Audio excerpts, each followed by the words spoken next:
All right, everybody, we are going to start off today's episode with Jodah and Dan's highly scientifically validated psychometric test so we can unearth the secrets of Zoe Fragou and Hana Gala's leadership advice or leadership preferences through a psychometric test. And Hana and Zoe are returning guests to our podcast, the Sense and Signal podcast. And are you two ready to take this psychometric test so we can learn more about your leadership style? That's literally why we're here. Yep. All right. So, all right, before we start, I want to make sure that you guys are going to take this with good faith. That these really Dan and I went through these questions with a fine-tooth comb. We got all kinds of undergraduates that distribute the test at local campuses. So these are very critical questions. So please, with an open heart, let's make this happen. Yeah, take them very seriously. Take them very seriously. All right. Go.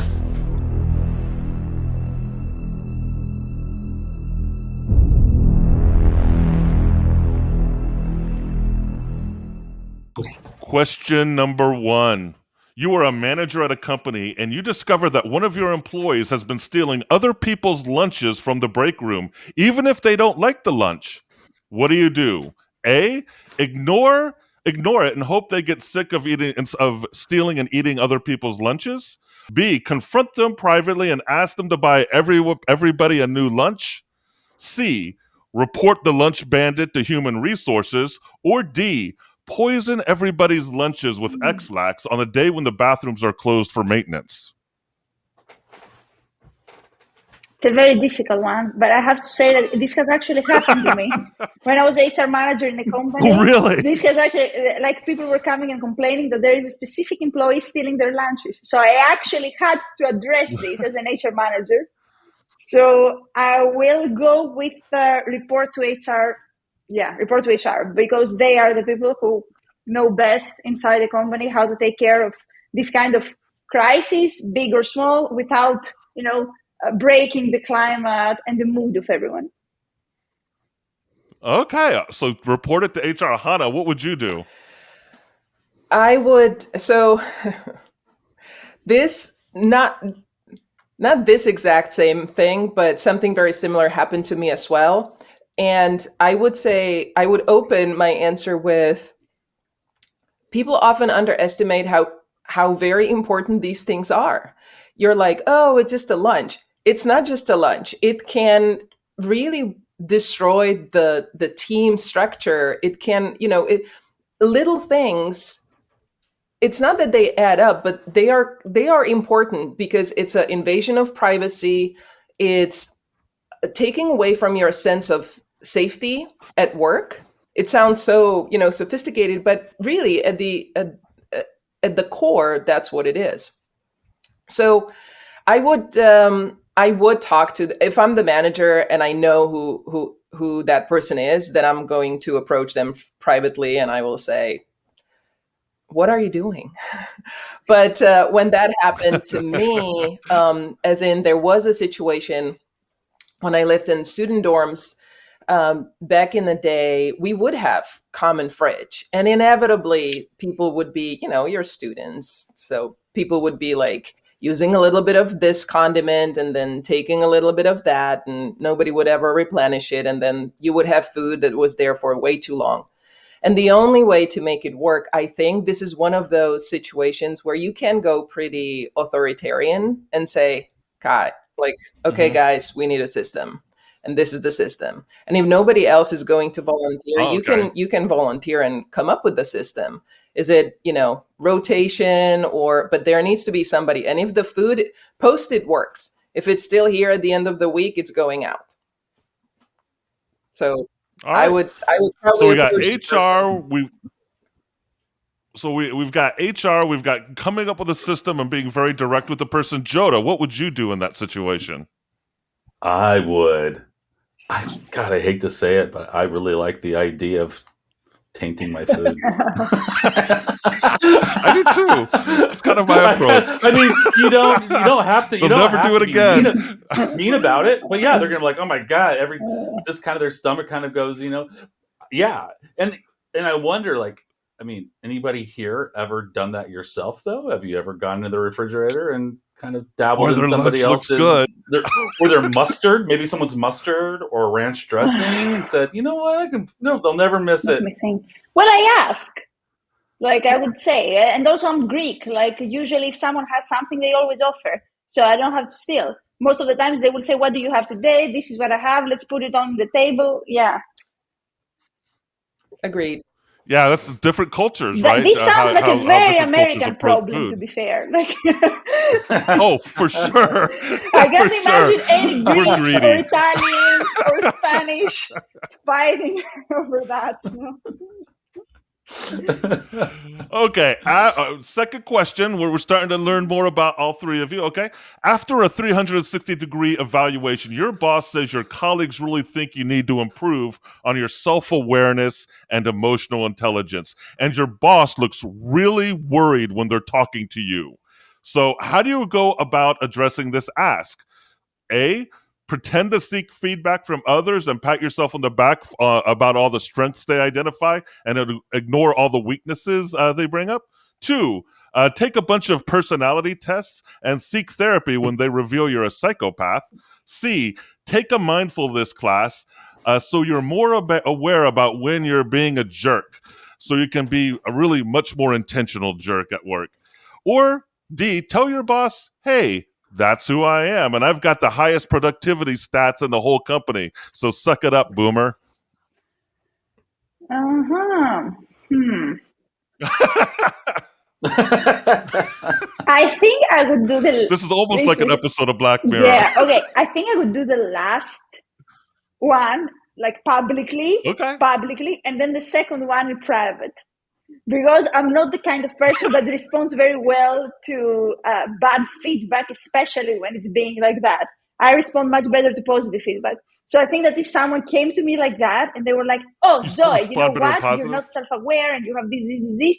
Most probably what I would say is that, okay, yeah, suck it up. I'm the best in the team. So yeah, right. But then in private, I would feel bad about it and I would try to find a solution. Nice. Hana. It's a tricky question because I think that the four of us, I think we're very self-aware. So I do not necessarily, I wouldn't, it's really hard because it's a hypothetical situation. So, but I'm going to side a little with Zoe on this in terms of I'm actually a little different in the sense that negative feedback does not hurt me anymore. It used to be much worse. I think that I went, I've gone a long way. And these days it's much more like, interesting. Okay. So it's a little like if there's another option where you go, okay, you see that. I don't necessarily see it, but that's interesting. Let's think about it. I don't know if I would go and do any tests. I don't know if I would do any of that, but I think that it is, I really like the tests that give you other people, like 360. I think they're really useful tools when you can confront the perception and your own vision or self-perception. So I would probably say, all right, that's just your opinion, man. Yeah. And I think, we also know people can also use those 360 evaluations to kind of get revenge on people too, right? That's one of the reasons people avoid them as well. Sure. But JODA, what about you? Yeah, I would taint his food for sure. Okay, taint the food. We're going back to that. That's our theme. All right, I think we got as good. I think that was a good pilot of our psychometric test. So thank you for participating in this experiment. All right, so Socrates said, "Know thyself," and when he said that, he was talking more about your behaviors and how you act in different situations, and rather than biographical information. So, why is that important for leaders to know? Why is it important for leaders to know themselves? And how have you come to know yourself as a leadership trainer and consultant? Hana, let's start off with you. Well, I will start at the end, and I will tell you that for the longest time, I didn't know myself. And if I'm honest, And I think that's because there is this, and we might have discussed it before, or somebody definitely discussed it on your podcast before, but sort of the disassociation between body and soul, between your brain and your physical, ever since Descartes. I think that the Western society was sold this lie of the disassociation. And so I love working with cerebral people because I have been living in that prefrontal cortex myself for so long.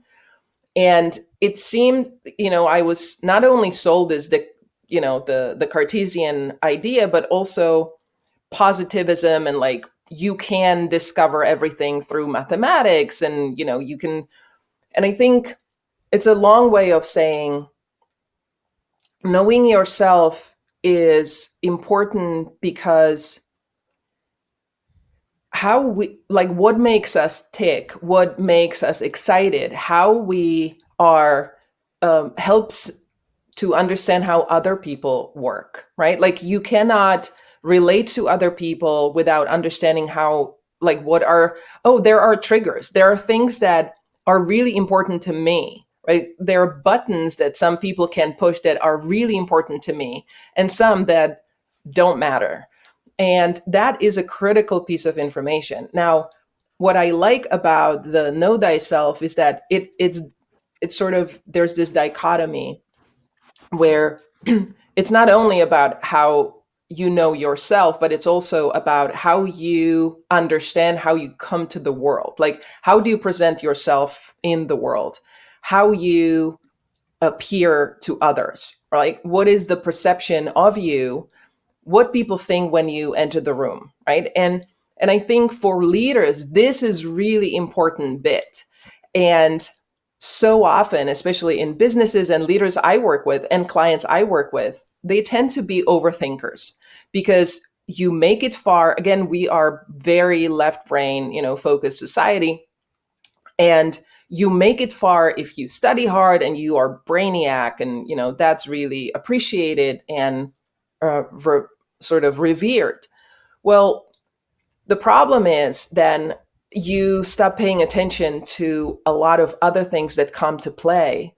And so for me, learning who I am, not just how I think, but all the other things, how I sense the world, how I come into the world, like how I walk into a room, right? Like, how do I present myself? How I interact with people, that is really important. And when I work with clients, we talk about it quite a bit, because it's not just your thoughts. And I think this idea that, the brain is like the central bit of everything is really hard, because your team perceives a lot more than just the words or the thinking, right? So to me, it is, to answer your question, I didn't know myself for a very long time. And through a lot of techniques and like embodiment and non-cognitive strategies, I learned way more about myself than just what I knew and what I could, how I can ace a test and get a degree. Does that answer your question? That's interesting. And, important. What I'm hearing is it's a constant, it's a engagement or active listening of yourself and the people that you're working with.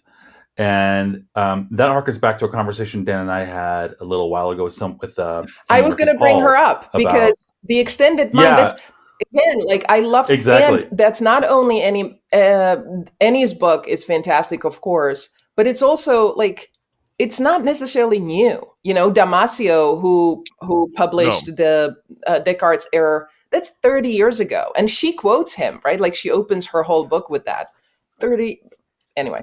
Yeah, she makes a point that she's borrowing those ideas and extending, building off of them, and she stood on the shoulders of greats for sure. Yeah. But I'm seeing you that what I'm hearing from you is that leadership is a dance with a group of other people, and it requires active engagement as dancing does. You actively but subtly provide energy and forces, and that you have to know yourself as much as you know the people that you're with. That's what I heard from you. Zoe, what are your thoughts on this? For me, it's a much different process. So after endless years of therapy and like hypnosis and group therapy and workshops about self-awareness, I would say that the only thing I know about myself by now is how fast I change. Therefore, what I've learned is that I really need to be active about this particular thing, that I changed so fast. And things that I think that I know about myself, they are true the one day and they're not true the next day. So I think that the biggest mistake a person can make is to mistake self-awareness for something static and for something that shouldn't be dynamic and for something that, okay, I've come to the conclusions, I know myself by now, therefore I stop experimenting, I stop taking risks, I stop, searching for new triggers in the environment. You've no idea. It's such a big word. And by the way, if you do everything right, that's when you're a different person every single day. If you must be doing everything really wrong in this life to what you used to know about yourself to stay correct through. I'm not talking, of course, about core values. There will be some things that have to be stable because other people really value consistency. And therefore, if you are a serious person, you're also a consistent person. But that's like so few things in the big sphere that constitutes a human being. Yeah, I think it's a really important point that you're making, Zoe, because I forget the poet who said this, but it's all a process of becoming, right? We're continually becoming, and we're not static throughout our lives. We change. We're definitely not the same people we were when we were teenagers or in our 20s. And I know, Zoe, you're in your 30s, so you're there, but I'm certainly not the same person I was in my 30s. We've definitely, hopefully, have all grown and changed over time. And I guess that brings how do you monitor those changes in yourself and in your becoming? Well, I'm very, very active on the feedback I receive from the environment. But when I say feedback from the environment, not what they tell me, but what I feel when I experience something. So, for example, I'll tell you something. Like, I'm already different. I'm 30 now, and I feel different from 28. I went to a festival last year, and I really used to love festivals. And then last year, I hated it. So I didn't just say, yeah, it's that festival. I was like, okay, maybe I'm too old for festivals now. This thing is over. That's the new me. The new me doesn't like festivals anymore. And it seems something like trivial. It's just a festival. But no, I gave it like 1 week, and I don't have so many days off anymore. I have my own business to run. So to spend 1 week into something that I don't enjoy, that's madness. I think that... Yeah, that's Jodah and I used to do festivals all the time. And now we don't. Did we? Yeah, I guess we did. Yeah, exactly. I don't know. My festival is my pillow. I like. We have festivals with our pillows and blankets. That's where I fest these days. Okay, so this kind of brings up two quotes that I think are from Mahatma Gandhi.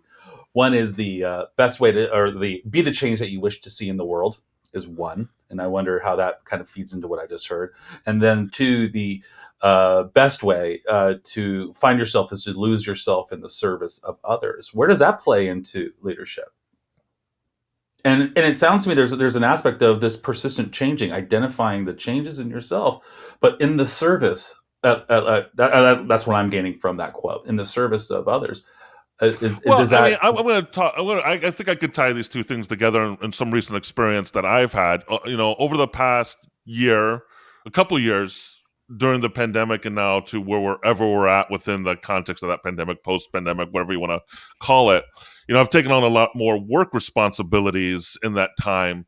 And because of that, I get up very early in the morning now. And it's maybe due to biological changes, psychological. I used to be a night owl. I used to be up so way late at night. Now I go to bed pretty early, and I'm up at 4:00, and I'm getting a reputation at work for being the guy who responds to emails at like 5 a.m, right?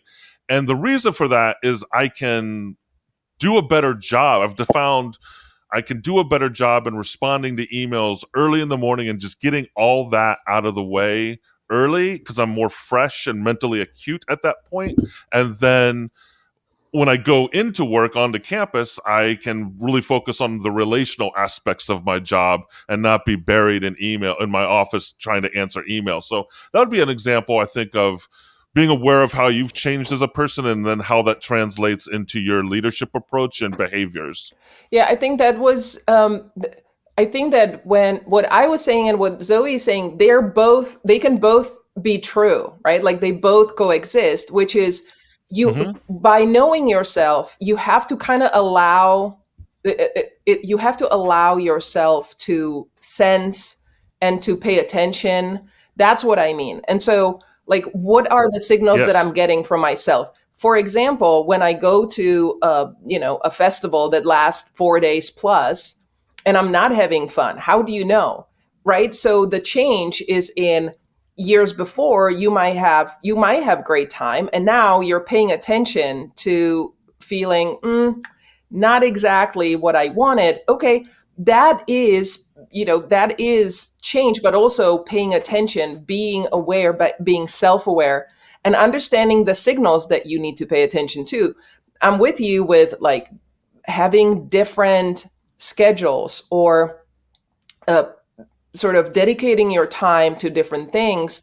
That is changing, but understanding when your body says too much or I need a break, and or, oh, that person says that they're okay, but I sense from them they're not, right? Like I can't, those are things that are really, really critical for a leader, and we can help our clients to get there. And I think that that's where the gold mine is, right? Because they can master these techniques themselves and then be better, be more, I'm trying to find a different word, like paying more attention. And really, the Stoics would always say, like, be aware where you put your attention.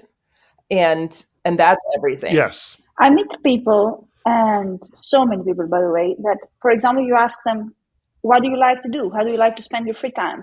And they tell you, oh, I really love nature, for example. And then you're like, okay, so what's the last time you were at the beach or at the forest or, I don't know, mountain climbing? And they're like, well, I don't really have time to do that. And then you say, okay, so what else do you like?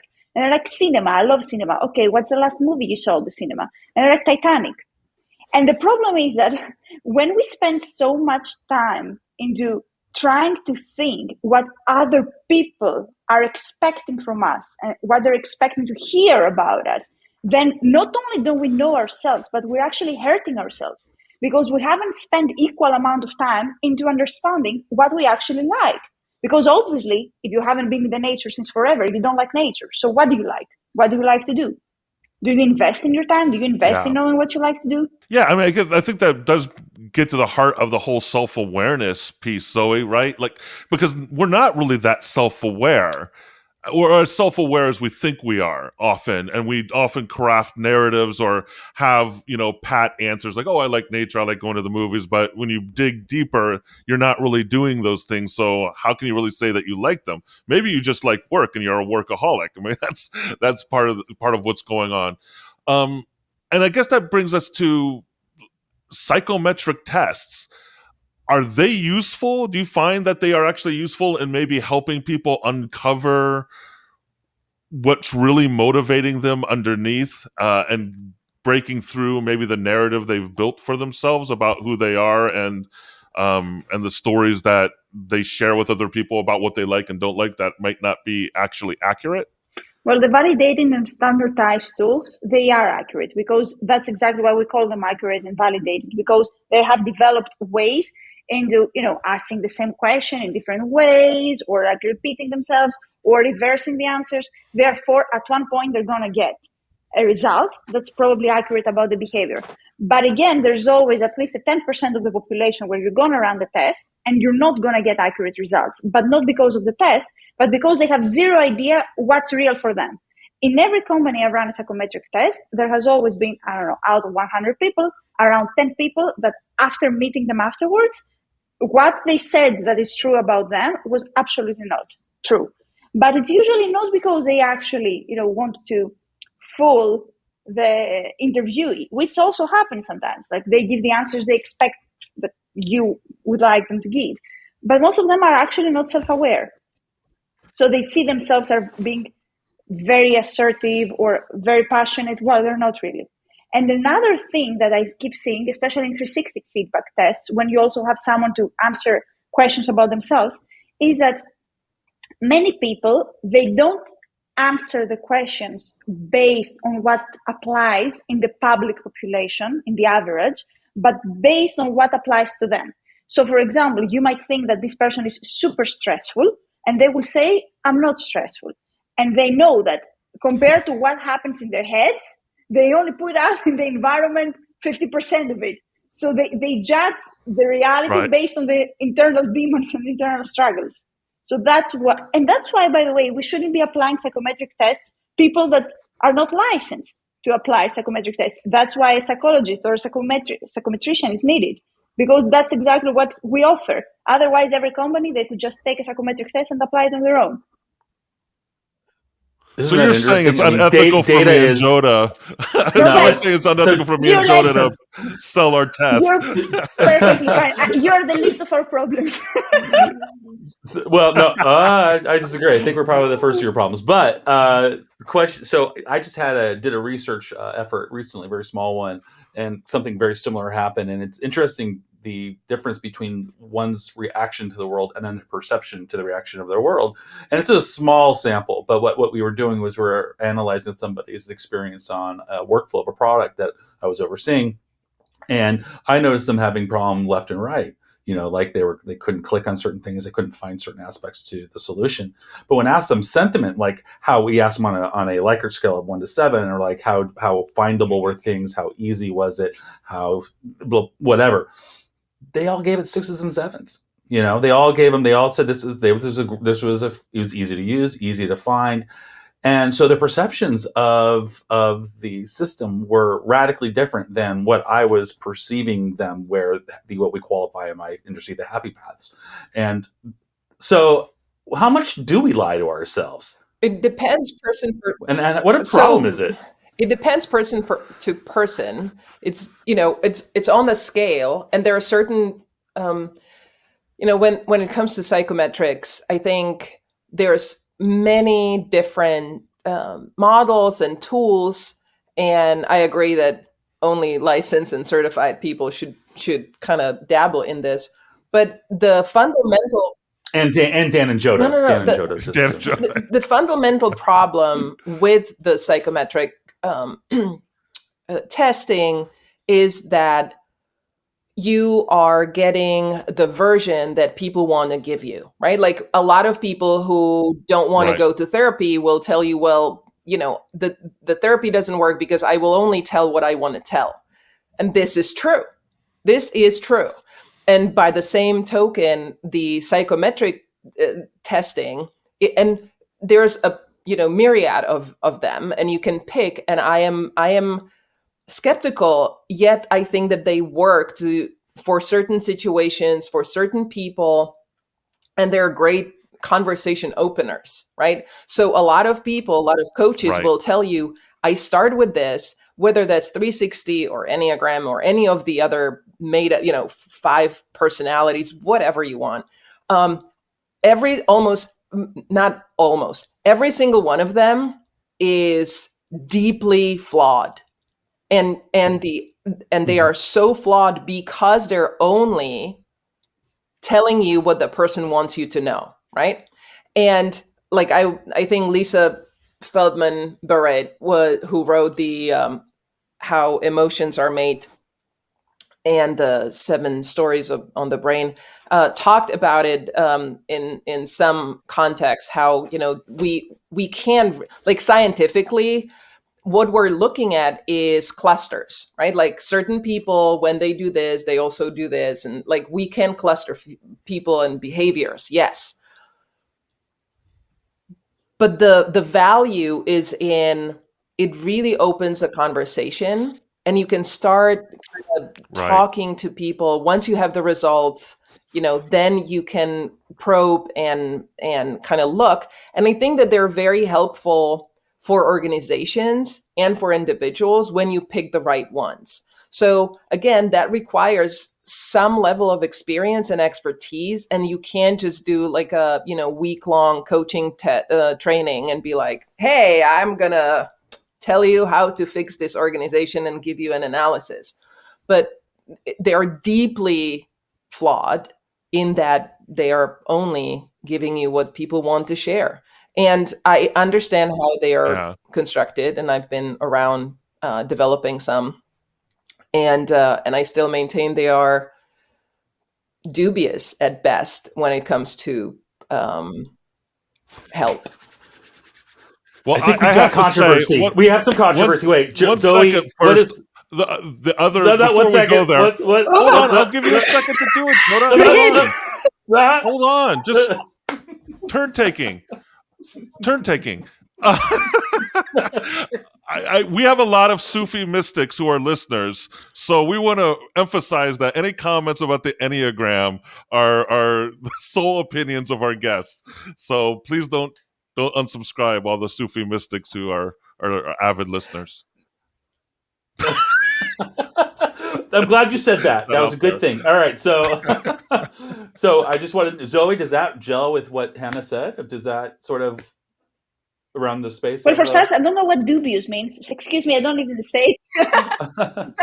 Dubious. Not what Dan said. What Hannah said. A little bit too. I would say very, very elaborate for me. Can someone give me the gist? What I meant to say is that the tests and psycho and all the tools that we use, whether that's 360 or any other tool that you may use, are deeply flawed in the sense that they will tell you what the person wants to tell you, right? So that's one. The level that the other aspect that you mentioned, Zoe, yourself, was the other problem with them is when you ask somebody, okay, are you, do you like to go out? And that's a legit question on the quiz, but the answer might be, for me, going out means, 10 years ago, that would be every other day we would go to a dinner party or blah, blah, blah. And these days it's like I go out, once in a blue moon. And so do I answer yes or do I answer no? And so these things are perceived by the reader or by the test taker also on the scale. So there are two issues. One is they will only tell you what they want to tell you. And then two, they will, the respondents will interpret, just as you say, what that question is for their own personal, sliver of the world, which in aggregate, might not necessarily lead to accurate results. Well, both of them are easily fixable. And the third thing I was going to say is, and despite all that, despite being problematic, despite being, intellectually, questionable value, I think they do have value, and I think that they do reveal something, and they have place. So I am not, I can be aware of the issues, and I can still use them. I can still find the right fit for the right company or for the right client, and it might actually reveal something that it's important. Okay.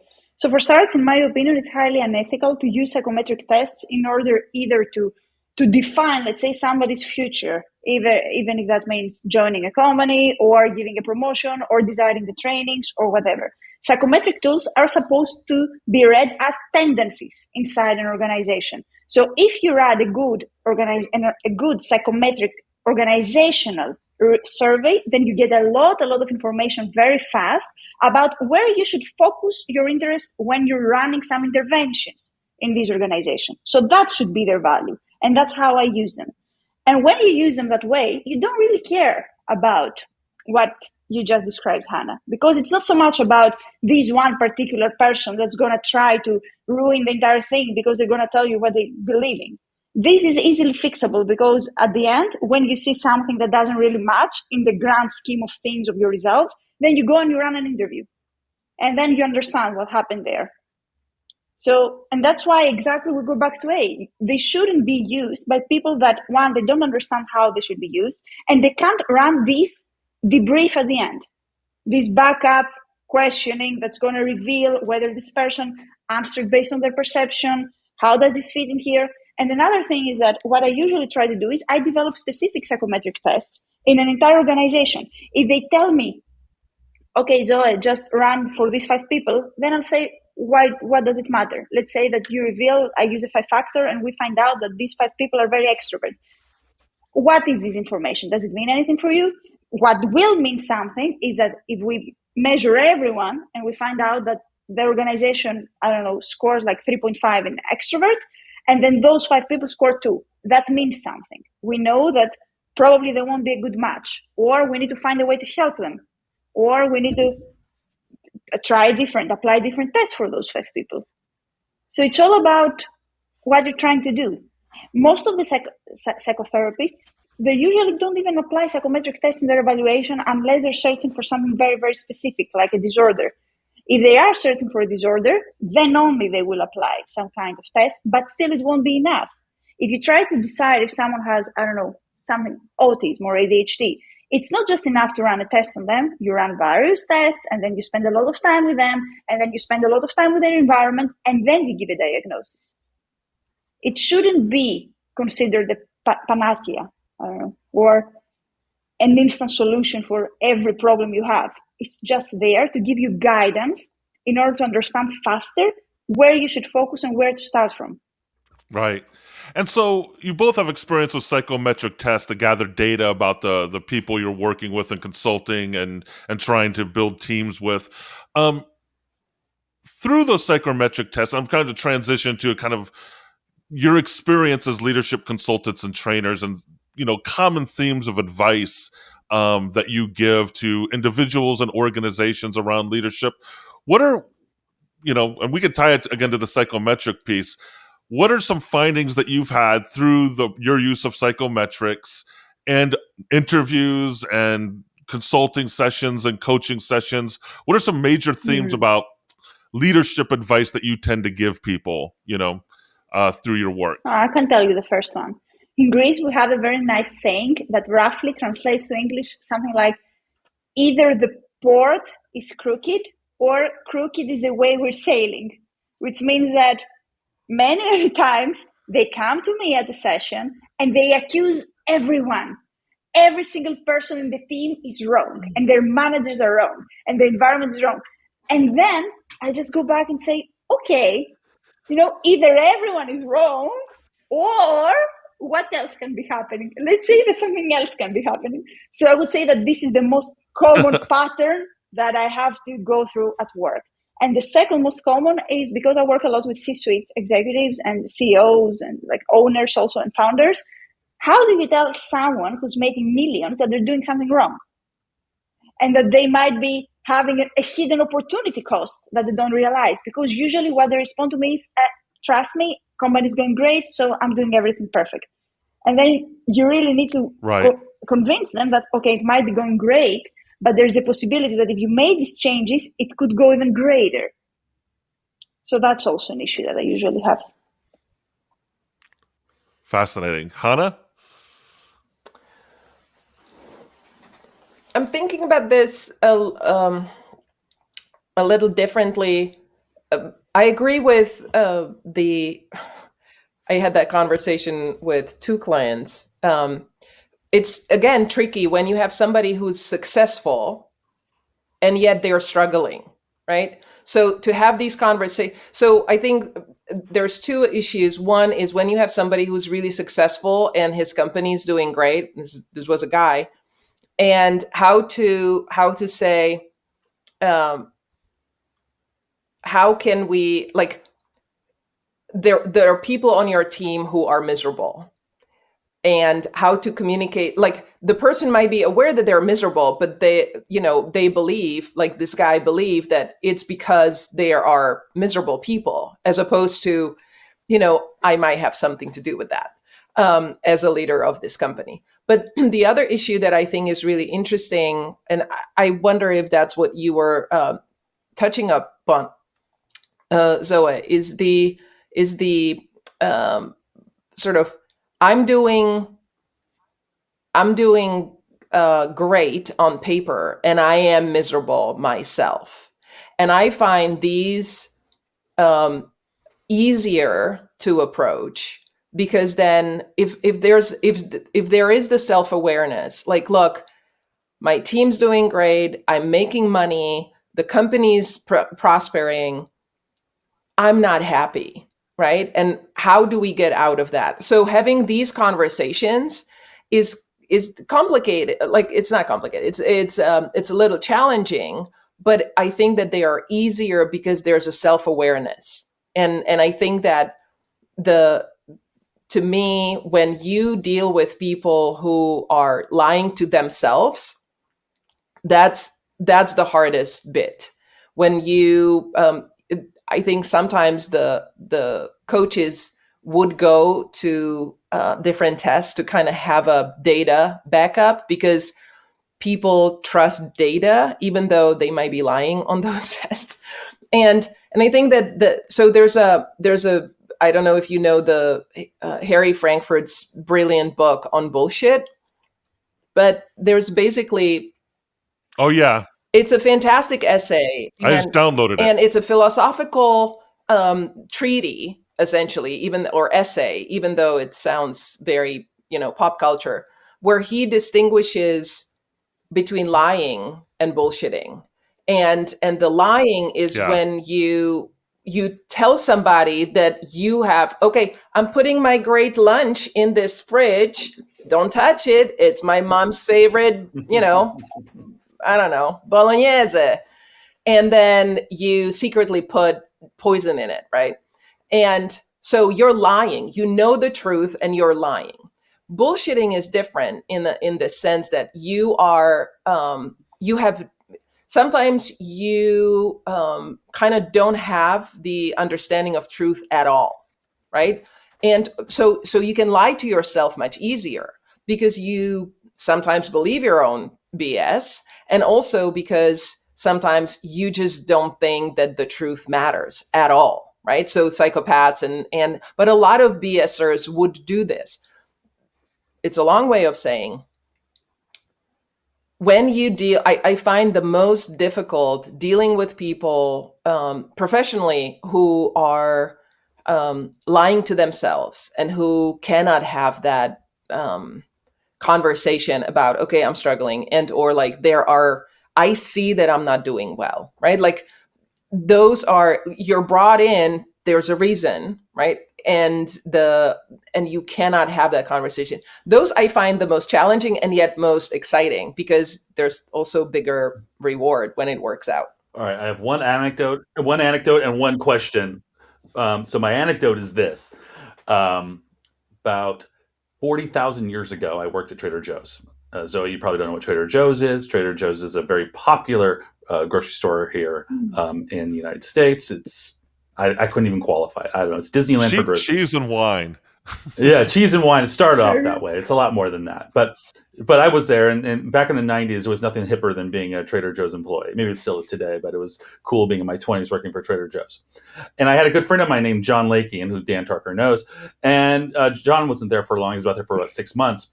He went off to go do other things. But while he was there, I became good friends with him. And he there's a long story about him coming in, working for 6 months and leaving. And he, the manager of the company sort of like vouched for him to come and work. And John kind of felt bad about leaving the company so quickly, just being there for, maybe it was less than 6 months. He had like, a little remorse on that. And knowing that, I bullshitted against him. I said, Joe, man, Steve, the manager, goes, Steve was pissed, man. He was pissed. I'm just bullshit. Was it a lie? Was it bullshit? But I didn't even think anything of it. I just kind of, and he's like, never said it again. Never thought it was just like a bullshit thing I did. It's bullshit. Years later, we're talking and we're talking about fun times of bullshitting and stuff. I go, John, remember that time when I bullshit you about Steve not wanting you to come back? He's pissed. He goes, that was bullshit? I go, yeah. He goes, I haven't gone back to that Trader Joe's since. And I'm like, and so there was an interesting thread between a lie and a bullshit. I was being meaningful. To your point, Han, in that moment, truth didn't matter to me in a weird way, right? I was just kind of playing around. It was a non-consequential circumstance, other than he wasn't able to get that Trader Joe's grocery store anymore. But still, there was that point where you got to be careful about your bullshit. That's my anecdote. My question, though, is you made a really interesting comment about not knowing thyself. The people who don't, and is there danger though in in revealing the weaknesses in an organization as a leader or as a follower about saying, showing that vulnerability of the things you don't know or that discovery process? Are there downsides to that in a working environment? And that's for anybody. So very quickly, I will jump on this and just tell you, the problem is also that let's be honest, you got where you are because you were bullshitting your way through, and or you were, like the way you were got you where you are. Why would you change? Right? Like, I think that once you're at the very top, you might have some, reason to like grow more but when you're on the way up, honestly, the incentives to change, if it works, and there's a cultural thing too, right? Like, so we were talking at the beginning about how do you present yourself?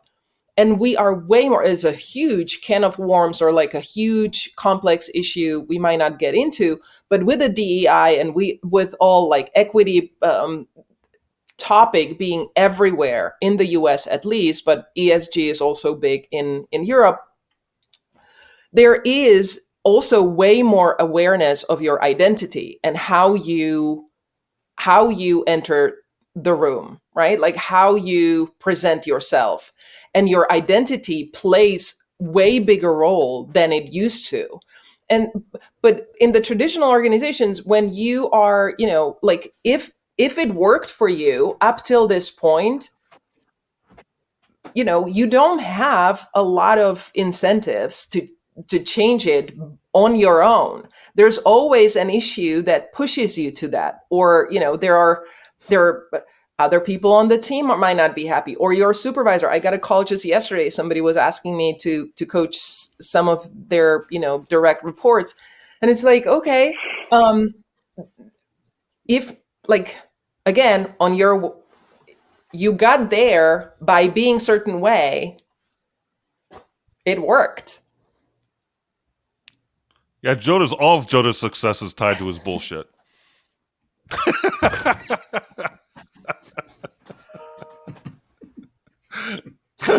Zoe, what's your opinion about bullshitting? I mean, one could make an argument that we have a bullshit crisis in our culture on Western civilization because we're all bullshitting ourselves to a certain degree. Yeah, but we also have a crisis we also have a crisis of imposter syndrome. So I would argue that we have a crisis of not having any balance. On the one hand, we have people that just fake it until they make it, and sometimes they never make it. And it's like the Inventing Anna society, which, I don't know, you're like, you have no voice, but you are in these talent shows asking why they didn't give you the chance to release an album. This is 50%. And then we have this other 50% that they might be so talented and smart and like they put in the work, and they just never get it out there because they feel that they're not good enough. So that for me is the problem. Where is the balance, and when did we lose it as a society? When did we start being so bipolar in these things? And there's no one saying, okay, I'm good at this thing, but I'm not good at this other thing. If I work a little bit there, then I can be better. Do you think it has something to do with social media? I mean, I know it's a cliche question in a sense because we've talked about this over and over again on this podcast and other places. But I mean, do you think that dichotomy between bullshitter and imposter syndrome if anything, is fueled by media? I think that it started way before with reality shows. That's when it started. When the concept of I can be famous without doing anything. I can be famous for just being famous. That's the first time we show it. And the reality shows go back, 30 years now? So for me, it's possible. at least that's the first time I started seeing it. Before that, it was so much about Survivor, all that kind of stuff. And it was all about what will people think. So what will others think? It was more about maintain a specific facade, otherwise I'm going to be judged. Right. But then after the invention of reality shows, it was more about being different, be you. And the more different you are, the better. And the more you're going to stand out. And that's when I think it started. Because at the end, we can be just as different as we can be equals. So, and the same. I know a lot of people who would throw out the terminology postmodernism. Yeah, my PhD as a PhD culprit. supervisor would be that people. It's his favorite word. Yeah, No there are matter what we people, say, right? always at the end he says postmodern. Yeah, no, it's a handy word for those to complain, and I think rightly so, and also not rightly so, about the lack of ability to qualify what's real and what's not real at times. Right? It's a tool that we allow the notion that perception means a lot more, and quantum physics even has tested that perception changes. I mean, there's all these things we're told over and over again. The reality, the mind, even Buddhism says the mind precedes everything.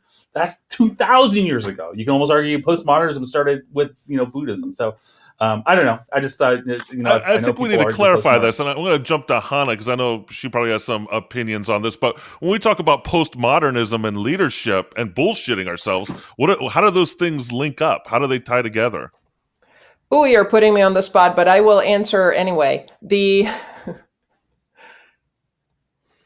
I will go back to. I will start with Zoe's point and say I think that you're right that it might have been starting with the reality shows. I think Jodah's point about postmodernism is sort of this is where it started breaking down completely, and you have the societal sort of changes and post-war and the 70s, and so I think philosophically and the sort of the intellectual elites really started kind of thinking about this, and then the reality shows kind of introduced that concept to the masses. But I do believe that social media has been the biggest culprit because it exacerbated it and worked as a catalyst to the point where you can be known for absolutely no reason whatsoever. You're just on, TikTok a lot, and or you are famous for being famous, right? So there are and that is where we are these days. I do want to say that if you guys all remember the show Hollywood Square, that was full of people in the 60s that were famous for being famous. Pia Zadora was famous for being famous. She did nothing. So it does seem like that's kind of been a thing for quite a while. Even the probably scale before NACE, is right? completely unprecedented, though. The scale is different, right? True. Right. So, and again, I think that it's going to have terrible consequences for the kids who are unable to distinguish between the reality and like values, etc. Anyway, but to your point, Dan, about okay, so now what, right? Like, if I may distill your question, is basically now what? If you're a leader and you're looking at this, what to do? And I think for leaders, it's a position where you have to align your sort of to really look at your values, your company's values, and we're back to walking the talk. So people are discombobulated. They are, as Zoe said, we have this extreme and we have this extreme, and we're oscillating constantly, and it almost feels like a free fall. And the job or the role of a leader in this environment, I think, is to give that sense of safety and yet openness. You have to navigate the complexity, right? You have to navigate the complexity. And if you seem like somebody who's able to navigate the complexity, then people will follow you, and they will be happy to follow you. That doesn't mean, be free to fail, all of it. It doesn't have to, you cannot say, this is what it is, and we're never going to, go out of, I don't know, you can't be rigid, but you have to demonstrate that you're able to walk the talk, and you have to pay attention. I think Zoe works very closely with companies in terms of culture, and that's the glue that holds you, right? So understanding your culture and understanding how you impact it and what it is. And, those stolen lunches are part of that culture. If that option A, Right. we go and we just pretend that doesn't happen, it will take care of itself. If you have the culture where that is the case, great. But if you're not, that's going to kind of like worm your way into a destruction. I disagree with what Hannah said about social media. I think that it's not easy to be famous on social media. I think that especially for back in the day and especially for older generations and when it first started, it seemed like that. But to actually do it, there are endless that try it, of course, because the platform is there and that makes it feel approachable. But it's not really approachable. Think about it. How many people actually do it and actually capitalize it and monetize it? It needs consistency. It needs to be creative. You need to develop your niche. You need to show up. It's exactly like running a business. Therefore, I also don't think that it's going to have catastrophic results for kids, because kids are growing up into that. They know, they have TikTok from the age of 4, so they understand it.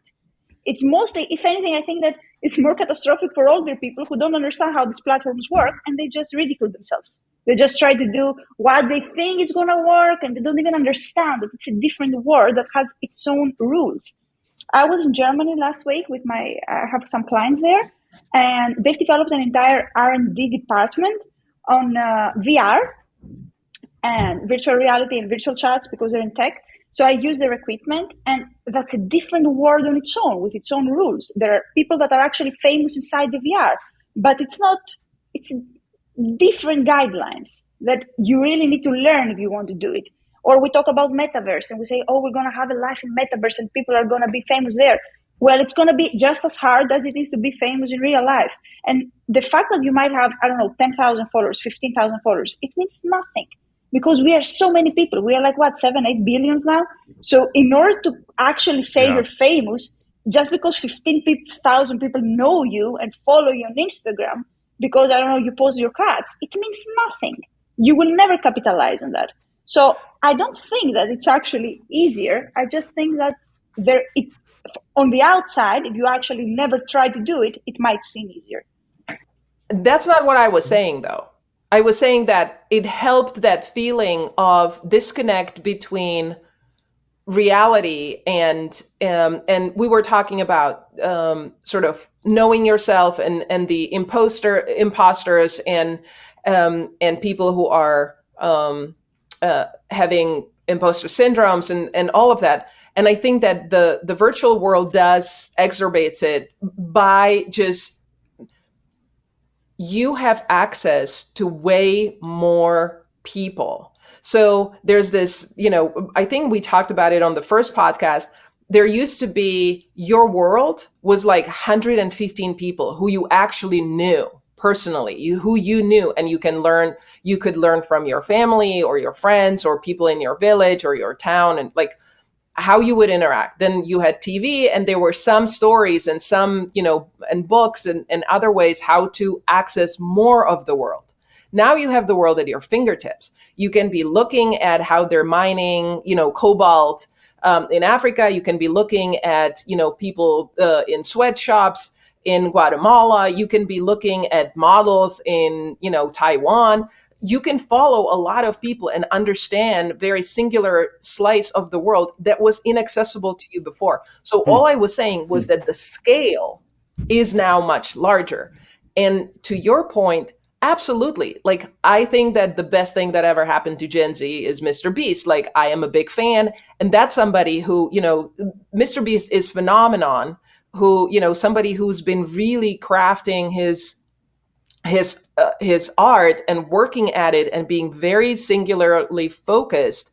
And he is, self-made and has all this success because he worked very hard, because he studied this platform, because he was doing blah, blah, blah. So yes, of course, to succeed there is as hard as succeed in like a brick and mortar, but that was not my point. I just wanted to clarify that.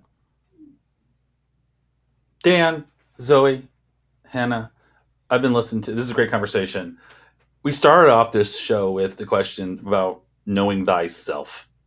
and how it pertains to leadership, right?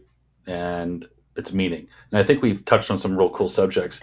And I'm gonna ask this: what's my takeaway about knowing thyself? And Hana, you kind of touched on a little bit with kind of responding to one of Dan's questions, but ultimately, what's the effect? What's the meaning of knowing thyself on my environment, on my team? And secondly, what happens when you don't know thyself? But what are my takeaways on this conversation? Yeah, for me, to know thyself is to know your limits and to know when to let go and when you need to push more. And I think that when you don't know yourself, then you end up finding yourself in situations that, for example, you shouldn't have given up, but you gave up too soon. And then as a result, you didn't get what you wanted or what you needed. Or, and I would probably argue that that's even worse, because you don't know when to let go, you find yourself in situations that are over. And you're just there becoming obsessed about things that don't have anything to offer to you. My takeaway for the listeners would be, don't overthink it. Like, I think that really that's my mission in life now, is to make people think less and rely on their brains a little less and really trust more other ways of knowing, whether that's perspectile knowing or embodiment or sort of sensing. And I say this as somebody who has a PhD and who spent years and years in, the prefrontal cortex. I think that there's a sort of don't overthink, do is the recommendation I would have for leaders. There's such a thing as I'm not arguing for thinking less in a sort of course you have to be thoughtful, but I think that there is a danger of overthinking, and we are underestimating the value of just showing up and doing. And I think that that's a lot of people spend too much time in that prep phase as opposed to actually doing things. And that's detrimental to your success. And then the second thing, the knowing yourself, I think bringing back Maya Angelou, and kind of the awareness, I think, both about yourself but also how you interact with other people is something that is lost. That second part is being lost very often. People think about how am I, the navel gazing and the like self-analysis and overdoing it. And Maya Angelou, when she said, people will forget what you have said, what you have done, they will never forget the way you made them feel. That is very important. And again, just because you have great ideas, you still can be an asshole, not in this day and age. Like, you shouldn't, forget that. People will leave if you're not a good leader. And I have just talked to a client whose number 2 was, offered fantastic opportunity. And they said no, because they don't want to leave her. And Right. because that's the environment that she built. And I think that that's the take home too. Like, don't overthink and be mindful of how you come across. And I'm going to add a couple more that speaks to what we've discussed. Don't bullshit yourself, right? Recognize that you might not be as self-aware of yourself as you think you are. As an anecdotal, I have somebody who's leaving one of my direct reports is leaving, and let me know that yesterday. And I was talking to her about her decision, and she has some family stuff going on, and she can't afford living in Seattle, and there's those factors informing her decision. And the feedback she gave me as her, supervisor was, best boss, always fair. And if somebody, and I'm not saying that to pat myself on the back, I just wouldn't have used the term fair to describe my leadership approach. I think it's important, but it never would have been something that popped into my mind. And so, and I've taken some psychometric tests in the past. Like, there's this one on motivation I often have people take when I'm doing trainings. and that kind of helps you identify your core operating values that inform your decisions. And when I took that test, I was like, wow, there's a lot of stuff that this test is saying is important to me that I would not have thought. Like, one was equity was one thing that's apparently very important to me based on this test. And I would never have said, I think it's important, but I'd never say it's one of the fundamental drivers of my motivation. Understanding, that came up too, like seeking to understand things. That's something I would have identified. So I guess, yeah, being open to discovering new things about yourself and not bullshitting yourself and not thinking that you know every aspect of who you are, and being open to that feedback from the environment is really important to being a leader. Well, my question is, how are we going to weave into this conversation our beloved Taylor Swift? Like, that's an ongoing inside joke that you haven't. So I do have a question. I'm going to tie it to Taylor Swift. So we've talked about all these highfalutin ideas about knowing yourself and leadership training and coaching, and that's really important to the work that all of us do. Mm-hmm. So you have certain figures like Taylor Swift who are idols, so they're leaders in their own way. And so, Zoe, you're a big Taylor Swift fan. Describe Taylor Swift's leadership style. Well, she's very affiliative, if you haven't noticed. Like, she takes opinions from her fans about everything, and she holds these special fan meetings. And I don't know if you noticed what happened with Ticketmaster. So she's certainly a leader. Just because people couldn't get tickets for the concert because of Ticketmaster, now Ticketmaster is under research from Congress for having like illegal things going on, and they're thinking about, it's in the States, so I don't follow so closely, but I saw it on TikTok, so it was a very big thing. And if we talk about people who know themselves, I would say Taylor is definitely a person who knows themselves.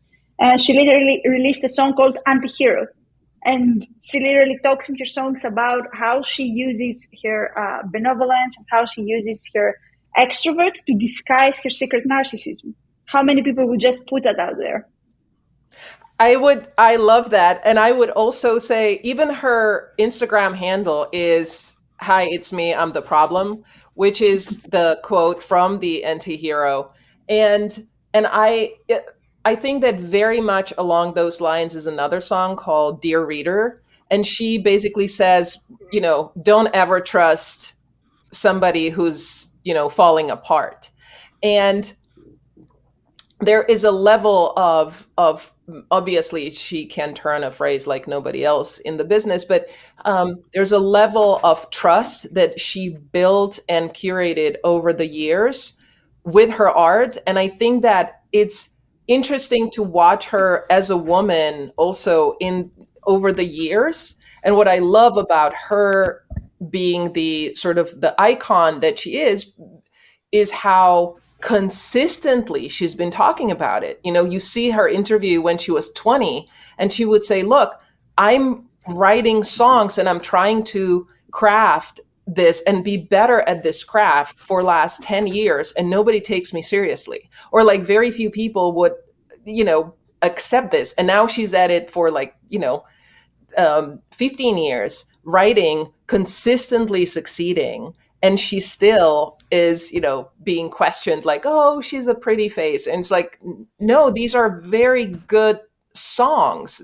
There's poetry. There's, she sold millions. And I think that business-wise, it's amazing. And when she took back all her songs and, set a new standard for a lot of musicians. And I think that I obviously can talk for a long time about her, but yes, I think Dear Reader. We should just do a Taylor Swift episode. Oh, yeah. We should do a Taylor Swift episode. The two biggest lessons I've gotten from Taylor Swift is, one, I really like how she doesn't care if she looks petty, but if it comes about finding her right, she will just end things. She will just 100%. She doesn't let anything slide, and I love that.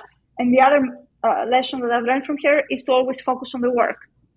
At the end of the story, it doesn't matter about talk about other people or share how hurt you feel about something or share how you feel wrong. No, focus on the work, put it out there, and then let karma do its business. I don't think it's any surprise that I'm not a Taylor Swift fan or not a fan. I don't know much about her, but obviously I know who she is. But I will say the moment that I appreciated her had nothing to do with music. Although I did watch a little bit of that documentary recently that my wife has told me I have to watch, so I'm now forced to watch it at some point in time here. But was that commercial where she was on the treadmill and she puts on her headphones and she face slams into it? I said, okay, this person doesn't take themselves as seriously as the media wants us to think she takes herself seriously. You could tell that there's a spin that goes on out there to portray her in a certain way. And she's like, no, I'm not that person. And then when she did that commercial, I thought that's kind of cool. So that's when the work ethic. And I think that gets back to the other theme. Go ahead. Oh, no, I'm sorry. I was just saying it gets back to the theme of managing your image, too, as far as your leadership role. I'm sorry, Hana. So managing your image, sure. But you know that there are other artists who have the teams around them. And it feels very organic for Taylor Swift. Like there's way more input. And you can tell that she's not just going to be told, you should do this or you should do that. And it's feels authentic. It's much more authentic. That's why there's so much trust, from her fans. And I think that ultimately comes, through. So maybe another episode is, do teams make leadership? Maybe the teams define good leaders. I used to say to a friend of mine, moments make leaders. Moments find leaders. Leaders don't find moments. Mm-hmm. And I guess you could flip it the other way around, but I thought it was an interesting turn of phrase. So, Dan, are we over time? I mean, this is a great conversation. We probably are, but we like talking to both Hana and Zoe. Yeah, we do. But it's probably time to wrap up. So, Zoe and Hana, it's been delightful to have you on the Sense and Signal podcast again. How can people find you if they want to reach out to Zoe or Hana to hire you as a leadership consultant or trainer or coach? Zoe, we'll start with you, and then we'll go to Hana. So, how do people find you? I'm very, very active on LinkedIn, TikTok. I have my own website, so just Google Zoe Fragou, and you'll find me. Yeah, I'm very active on LinkedIn. I am associated with Leadership Associates, which is a consultancy based in Vienna. So their website works too. And I hope that people will enjoy this episode. I had a great time. You're very gracious hosts. And JODA, do yourself a favor. Get the latest album. Give it a listen. You love her. I just don't know it yet. And above all, don't poison anyone's food. Oh, yeah, exactly. We really love the show. We want to come back again. La la la la la la la la. No poisoning anyone's food. That was just a joke, everybody. So get out and buy Taylor Swift's latest album, and we'll see you next time. Take care, everybody.